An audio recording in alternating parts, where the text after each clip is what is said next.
Hello, New Choices Recovery Center team. As you know, each year we have quite a few required trainings. Because we have staff in 7 different locations who work all 3 shifts, we have been pre-taping these trainings to make it more convenient and accessible for all staff. This training is particularly important to ensuring that our work and treatment environment is ethical and safe for all of us. Checking your email daily is important. To complete this training, it is required that you open the email sent to you on January 26th. That email includes all the required materials that must be reviewed to successfully complete this training. It is good practice to review the OASAS Canon of Ethics, the Justice Center Code of Conduct, and our New Choices related forms and policies annually, as each and every one of us is held to these standards as a condition of our employment. At the end of the training, you will be advised on how to sign off on the required annual certifications. In addition to review and refresh on these important topics, a key goal for today is to take some time and reflect on your own practice and professional behavior. The first topic we will cover is corporate compliance. Corporate compliance is a broad category that focuses on our behavior as individuals along with our agency policies and procedures. This year, we have updated our corporate compliance policies in response to the New York State Attorney General's new guidance. Corporate compliance covers all staff, our board of directors, companies we contract with, and volunteers. For our agency, Medicaid rules are key. This means not billing for services we don't deliver and not using resources meant for clients for staff benefit. And finally, not accepting gifts from contractors or those who benefit from our referrals, for example, cab companies. One example of a breach of corporate compliance would be to utilize a system that you have access to through your work, for example, MAS, for your own personal use. Another example that occurred this year, a cab company that we frequently use wanted to give us a gift card. They gave it to a staff member around the holidays. Luckily, he did the right thing and reported this to his supervisor. The cab company was told they cannot do that again.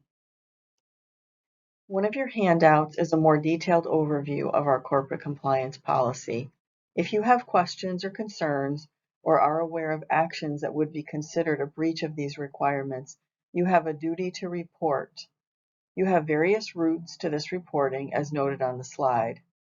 Dawn Burke, as our Corporate Compliance Officer, chairs our Corporate Compliance Committee, so please reach out to her or your supervisor or to me at any time with questions or concerns.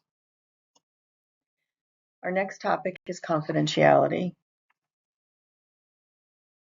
Please take a moment and review the reminders on this slide. It is important for us to remember that our services are voluntary and consent to share information must be voluntarily given by participants. This can be tricky when legal entities are involved. In these cases, discuss any concerns with your supervisor. There are emergency exceptions to even our strict confidentiality guidelines. These include potentially life-threatening situations or when we have specific reasons to believe that harm may be caused to others. These strict guidelines are why we never even acknowledge that someone is a participant in our program when a call comes in asking for a client. This is true in both our residences and our clinics. The standard answer is, I can take down your information, and if the person is a participant, they will be given the option of calling you back, or when we have a release of information on file for you, a staff member will call you back. In addition to being mindful of when and where you talk about confidential information, remember it's never okay to look at a participant's records unless you have a professional reason to do so. Don't forget to encrypt emails going outside of the organization that contain confidential information. If you are sending only to New Choices staff, you do not need to encrypt. We have a very robust, protected internal communication platform. Shifting gears, the next few slides will address various forms of harassment. Hello, this is Samantha Annis here, the Director of Staff Development and Quality Management. I am going to take over for the harassment portion of this training. Harassment includes threatening or intimidating behavior, uninvited advances, or comments that create an uncomfortable or hostile work environment. While we may come from different backgrounds and hold different beliefs, it is important that we each feel comfortable and respected in our own work environment. There may be times when each of us says or does things that make someone else feel uncomfortable, so continuing to educate ourselves and reflect on our own behavior is key to creating a work environment free from harassment. Harassment of any type is prohibited by New Choices Recovery Center policy.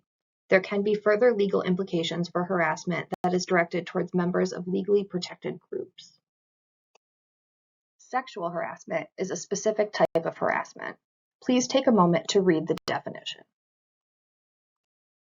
There are 3 specific types of sexual harassment. The first being sex stereotyping. Examples of this can be not supporting somebody in doing a job that is not traditional to their gender. The second type is known as quid pro quo. This type involves attempting to or trading benefits for sexual favors. The third type of sexual harassment involves activities that create a hostile work environment. Individual sensitivities are important. You may not be offended or made to feel uncomfortable by a joke or picture or description, but someone else may. The key is to let your colleagues know if something makes you uncomfortable, but if that does not change it, there are other steps to make. Please note that actions can be considered harassment in the office or during off-site activities and outside of work hours if it involves a New Choices Recovery Center employee. For example, harassing or unprofessional text messages, social media posts, or interactions during a staff social event could all be considered harassment. If you don't feel comfortable to address the issue yourself, talk to your supervisor or any agency supervisor, or utilize the reporting form which was included in your email. Please note, if you witness harassment, please report it. You'll be protecting not only the employee involved who may not feel comfortable to speak up, but also the integrity of our agency. We cannot always prevent problems from occurring, but we must proactively and positively address them and become aware of them. In order to address issues that arise and be fair to all involved, a thorough investigation is warranted and required. If you have a concern but worry about how reporting it may impact you, please discuss it with someone you trust and make a plan to report your concerns. There are times when something makes you uncomfortable, but you're not sure how to define it.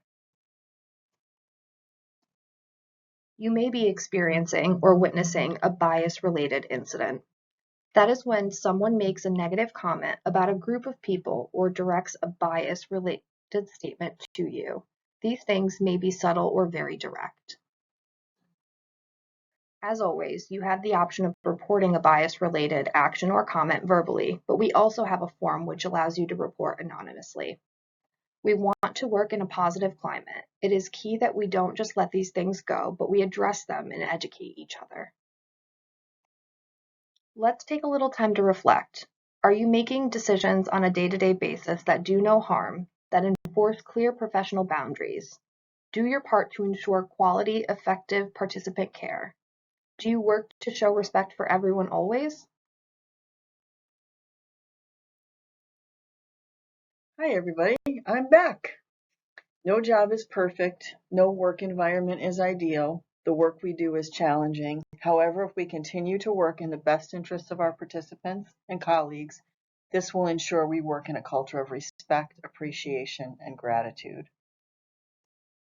We work in emotionally charged and challenging environments. We are working with humans who are sometimes at one of the lowest points in their lives. This can be stressful for us. Being human and sometimes being stressed can lead to making mistakes. Never attempt to hide a mistake. Report it so we can work together to improve our processes to help eliminate future errors. Please know that your directors know that mistakes will happen. Operate with integrity even when no one is watching.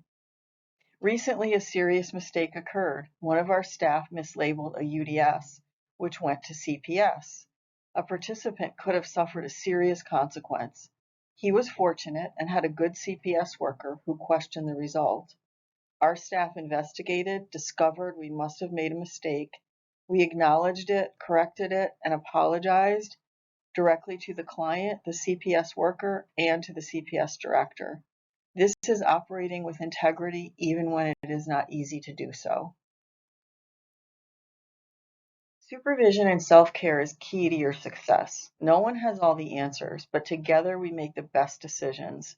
We all need to take good care of ourselves if we want to be our best professionally. As some of you know, we have an agency health and wellness coordinator, Guy Waltman. You can make an appointment to talk with him about your own health and wellness. He has worked with many of our participants and staff on things like diabetes prevention and introducing improved nutrition, sleep hygiene, exercise, and other related topics. Take advantage of this benefit. Just a reminder, we are all mandated reporters to both the Justice Center and to the Child Abuse Hotline. If you do need to make a report, please notify your supervisor or their supervisor. Let's review the key takeaways from today.